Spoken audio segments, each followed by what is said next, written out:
My name is Megan. I am 27 years old and work as an office employee. I live with my family of 4, including my parents and younger sister, in an annex on the land owned by my grandma, my father's mother. It seems that my parents have a kind of illness where they cannot love their eldest daughter, especially my mother, who always treats my sister, Sarah, as someone special.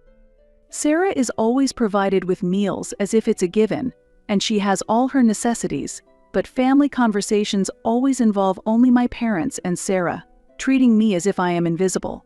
Even if Sarah takes my toys or we get into an argument, I am always the one blamed.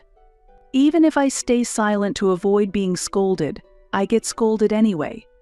In short, whenever Sarah tells our parents something, I am the one who gets scolded. When I was young and got scolded after fighting with Sarah, I asked my parents, "Why am I always the one getting scolded?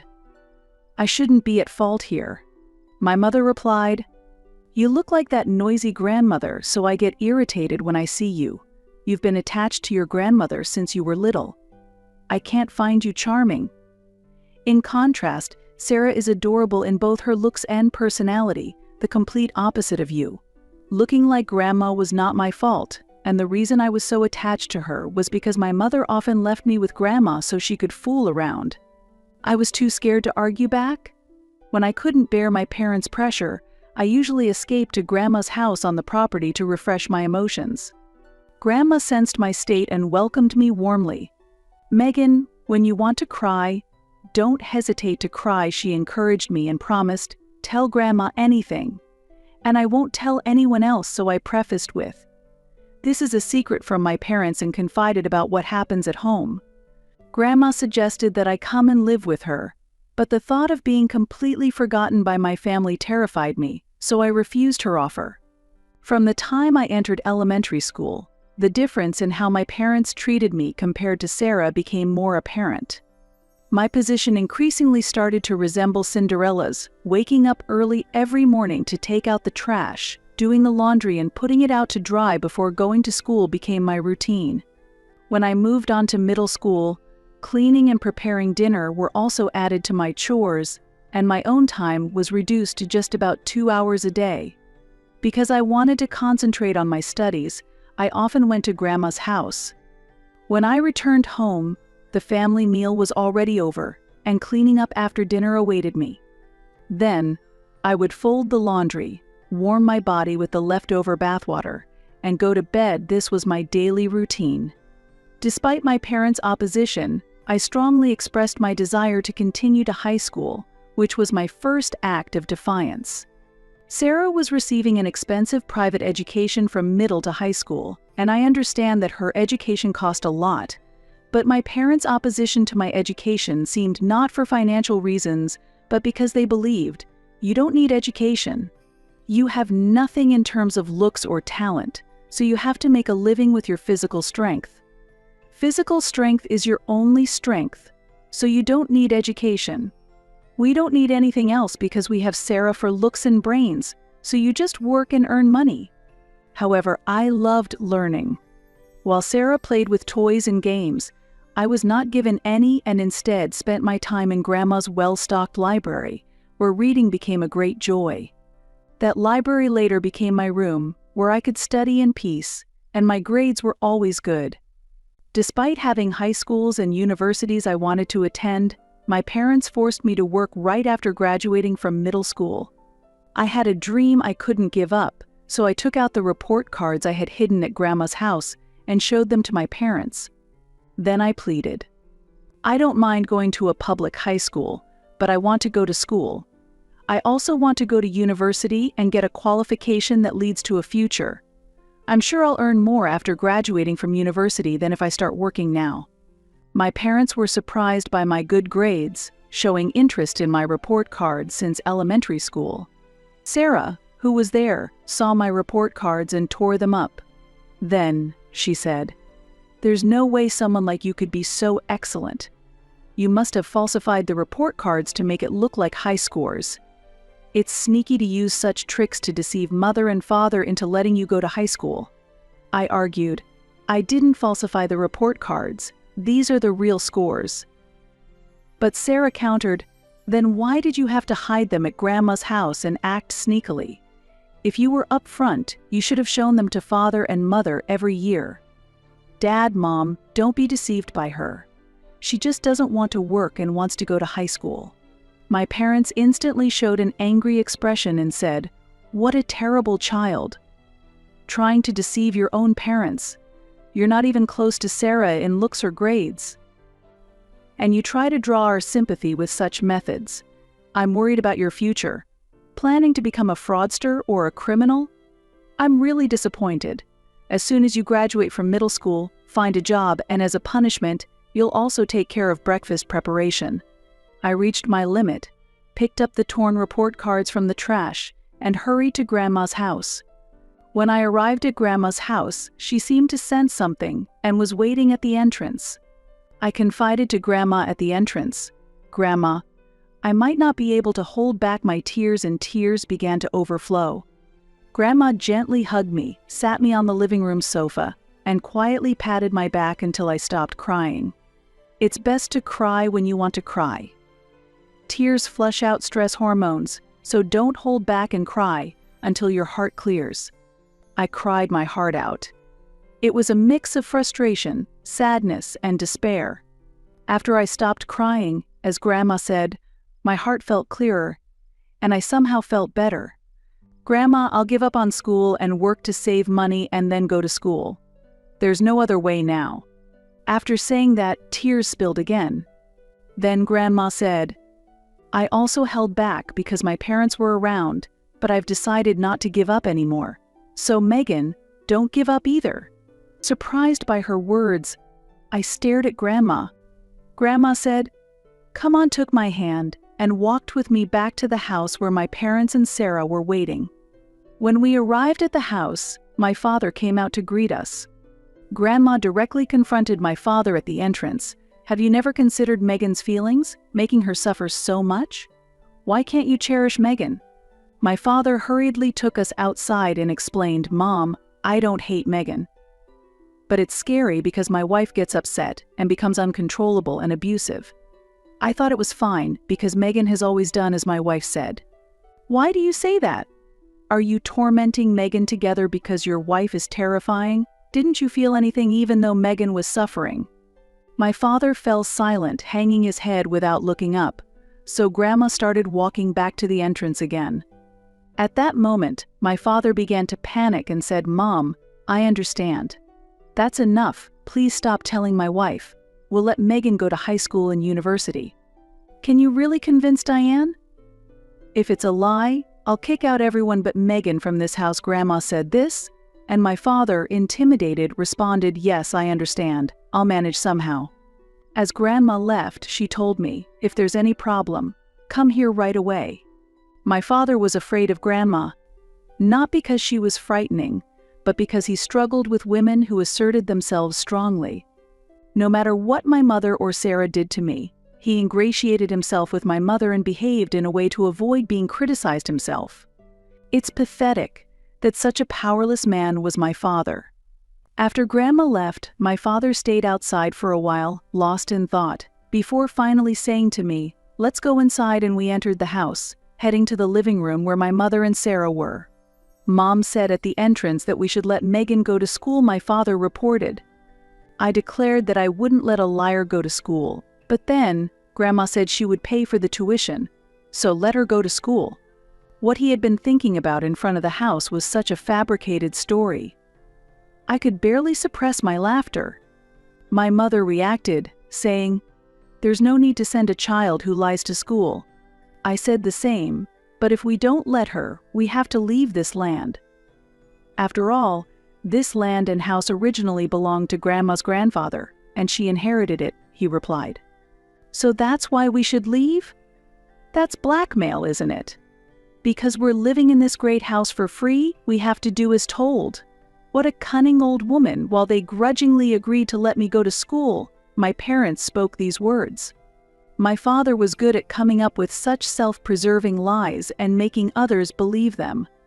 He was a pathetic father, but thanks to this lie, I was able to go to school, so I guess it's fine.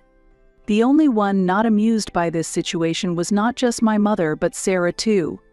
It seems Sarah was anxious about the fact that I, whom she usually looked down on, might surpass her academically and possibly go to a higher-ranked school.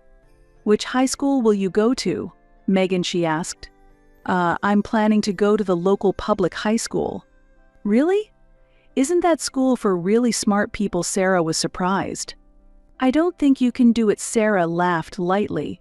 "I have no choice but to choose the nearby school, because I can't do the housework if I go to another school. If you don't mind that, I could consider other places." Sarah did not stop me from going to high school. She didn't disrupt my entrance exam preparations because if I went to a school far away, I'd need to move out, and she wanted to push the housework onto me. Though she didn't interfere with my studying, the petty harassments never ceased.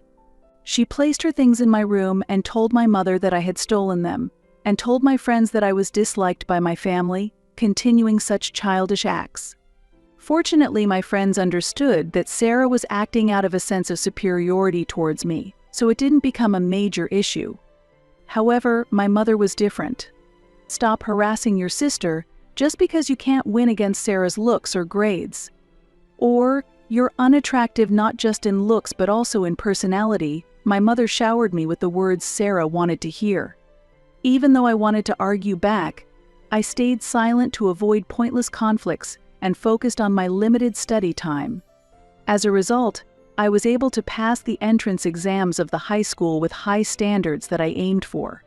Upon receiving the news of my acceptance, I went to Grandma's house full of gratitude. "Grandma, I can go to high school. It's all thanks to you. I really can only feel gratitude. If you hadn't provided me with a room, I definitely wouldn't have passed. And thanks to you talking to Dad, I got this opportunity. I've never been happier in my life. It's the best day." As I conveyed my heartfelt words to Grandma in excitement, she also rejoiced. "No, this is the result of your efforts, Megan. You really did well. Congratulations. I will never forget this day." However, there was a minor commotion regarding this acceptance. When people in the neighborhood learned that I had been accepted into a high school with high academic standards, my mother and Sarah became displeased with the words praising me. "Megan is really wonderful. It's amazing she got into such a difficult high school. She always greets properly, she's smart. And you must be proud of your daughter, aren't you?" Furthermore, the lie that my father would pay my tuition leaked out, causing a big commotion at home. "Megan, are you so displeased that Sarah is well regarded by our neighbors? You deliberately chose that high school to outdo Sarah. She must be cheating somehow. There's no way Megan is smarter than Sarah." I even get sarcastic comments about attending a low-level school, they accused. People say they envy me for having such a wonderful sister. Where is there anything to be proud of? "Megan, you should quit going to that high school. This is so embarrassing. If I don't pay the tuition, you can't go." "So I won't pay," my father declared, and my mother and Sarah were even more furious knowing his lie. My mother said that because Grandma had said she would pay the tuition, they agreed to let me go to school, but this lie caused such humiliation. Considering the public eye and since the tuition itself was free, my father ended up paying the other necessary expenses. I chose to continue studying at Grandma's house while reluctantly handling the household chores. There were days I wanted to give up on the housework, but I persevered through stubbornness. I feel that not only my face but also my personality resembled Grandma. Although she came from a wealthy family, she never spoiled me financially. I also attended university using scholarships. I carefully chose the university to fulfill my dream of working as a researcher for a cosmetic manufacturer, and I was able to realize that dream. I got a job at a major cosmetic manufacturer and thought about living independently as a working adult, but decided to commute from my parents' home. There were days when I couldn't keep up with the housework, but I also paid fines besides the money I was supposed to bring home. Sarah also attempted to get a job in the cosmetic industry like me, but ultimately didn't succeed and found work in another industry, I heard. It's not clear which company she settled on. but Sarah and my mother boasted that she got a job at a better company than mine. I've gotten used to the actions showing their sense of superiority towards me for a long time, and if necessary, I could even pretend to be upset. A year after starting my job, I finally got my first boyfriend. He was my supervisor at work and my mentor. After 2 years of dating, we promised to marry. When I first introduced him to Grandma, I trusted her insight. From her conversation with him, Grandma felt, Tom is sincere and has a heart that cherishes Megan, and she approved, I think he's a perfect man for you. It's okay to marry him. However, I felt anxious about introducing him to my parents and Sarah. The reason was that his appearance was too good to be matched with mine. He was fashionable, clean, tall, and an attractive young man. Introducing such a man to my family, I anticipated that my mother and Sarah would make a big fuss. I also worried that they might suggest I give him up to Sarah. When I discussed my concerns with him, he said, "It's true I'm tall, but that doesn't necessarily make me handsome.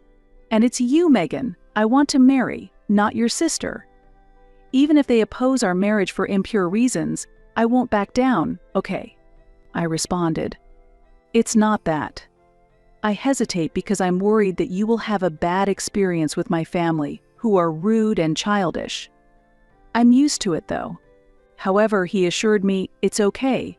You are special," and decided to meet with my parents to seek their consent for our marriage. Grandma encouraged me, saying, "Even if they oppose it, just go ahead and get married. There's no need to endure anymore. The endurance is over. It's time for you to think about your own happiness." Grandma and my boyfriend suggested we should go to my parents' house right away. He said we should act before hesitating due to worrying about how my mother and Sarah might react or behave. Agreeing to his proposal, we headed to the house where my parents and Sarah were waiting. Surprisingly, my parents and Sarah received us very warmly and readily agreed to the marriage. As I was astonished, my mother said, "Sarah will marry a better man. She's marrying the president of her company. Sarah is pregnant. It's an added joy. What a turnaround for Sarah. We need to inform the neighborhood." Sarah scoffed. "Did you want to show off by bringing a handsome guy? Too bad, Megan. You'll never beat me now. You're doomed to walk the bottom rung." Despite the discomfort Tom experienced as expected, our marriage was approved. Our wedding preparations were proceeding smoothly without any interference from my parents or Sarah. When I heard about the date for Sarah's wedding as the wife of the company president, she said, "I'll go to your ceremony first, and then have a bigger one." I was a little worried if she could have her wedding with her belly getting bigger, but we settled on the venue and date. One day, I received a call from my mother at work. "I used the $40,000 from the safe for Sarah's wedding expenses," she said. "That money from Grandma was supposed to be for your wedding, wasn't it?" We found the money and couldn't help but say lucky, she continued. I responded, "What? That's not mine, nor is it for the wedding. I know what the money is for, but you shouldn't use it. It should be put back in the safe," but my mother joyfully replied, "Trying to deceive us with such lies is useless. We already spent it, too bad." Reluctantly, I revealed why the $40,000 was in the safe. Actually, Dad was embezzling at his company. They said they wouldn't make it a big deal if it was returned soon, and that money was borrowed from Grandma. Dad had no savings and begged Grandma in tears for a loan. "Really? Is that true?" asked Dad directly. "I don't know more than that." After ending the call and sighing as I put away my phone, it rang again. I thought it was my mother, but this time it was from Grandma. "I need to talk to you. Come to the house," she said. I was supposed to have dinner with Tom, but we changed plans and headed to Grandma's house together. Upon arrival, the usually gentle Grandma was angry. At first, I thought she was angry because my mother and Sarah had stolen the money from the safe, but the real reason was different. Sarah's company was actually introduced by Grandma at Father's request, and that company had a close relationship with Grandma's family since her father's time. The current president of the company was married but had been caught having an affair with Sarah, and the chairman, the president's father, contacted Grandma. Moreover, the president's wife's parents were old acquaintances of Grandma, and they also brought information. Seeing Grandma angry and panicking, a rare occurrence, I knew she called me because she was aware of the situation. After calming Grandma, Tom and I asked my parents and Sarah to come to Grandma's house. Grandma had them sit in the living room and confronted them with a stern face unlike her usual self. They noticed something was wrong with Grandma and sat down as told. "Sarah, is it true that you are having an affair with the president of the company I introduced you to?" Grandma asked. Sarah answered lightly. "Well, he said he's getting a divorce. He's still married, though." Grandma trembled with her hands, and I continued the conversation. The chairman of the company where Sarah worked and the wife of the president, who Sarah had an affair with, were old friends of Grandma, and I conveyed how Sarah had tarnished Grandma's reputation with her relationship with the president. Hearing this, my mother retorted, "Mother-in-law, that issue has been settled with a compensation payment. By marrying the president, Sarah will strengthen the company's ties. Isn't that a good thing for you? It's natural that the president chose not to pick his wife because Sarah is attractive. What's the problem?" At this, my father was shocked and asked, "Did you really have the money to pay such compensation?" My mother revealed, "I used the $40,000 from the safe to pay the president's wife," and upon hearing this, my father turned pale and lost his words, crying, "What an arbitrary thing to do." My mother, with a pale face, asked me, "Wait, is that embezzlement story you told true?" I affirmed with certainty, "It's true." Hearing this fact, my father shouted at my mother in anger, "I'll divorce you. This is the end of my life." This was a level of anger I had never seen in my father before, causing my mother and Sarah to tremble. Grandma regained her composure and quietly but firmly told my parents and Sarah, "I will never have anything to do with you again. Get out of that house. I'm giving it to Megan, so leave as soon as possible." At her words, my father desperately pleaded with Grandma, "Please help me. Lend me some money." But Grandma sternly refused. "I'm cutting ties with you here. I've already spoken to a lawyer to pass my estate to Megan. I never want to see your faces again. Don't come to my funeral," and coldly watched as my parents and Sarah left the house. Afterward, Grandma left everything to a lawyer, and somehow my parents and Sarah were made to leave the house they were familiar with on Grandma's property. Father was arrested due to the embezzlement, and after the divorce, my mother returned to her family home, where there was no place for her because her brother and his wife were already living there. Sarah, left alone after the president and his wife reconciled, lives in a small apartment and continues to work part-time at a grocery store even as her due date approaches. I plan to live in the family home inherited from Grandma after getting married. Like Cinderella, who finally grasped happiness in the end, I am savoring that fate.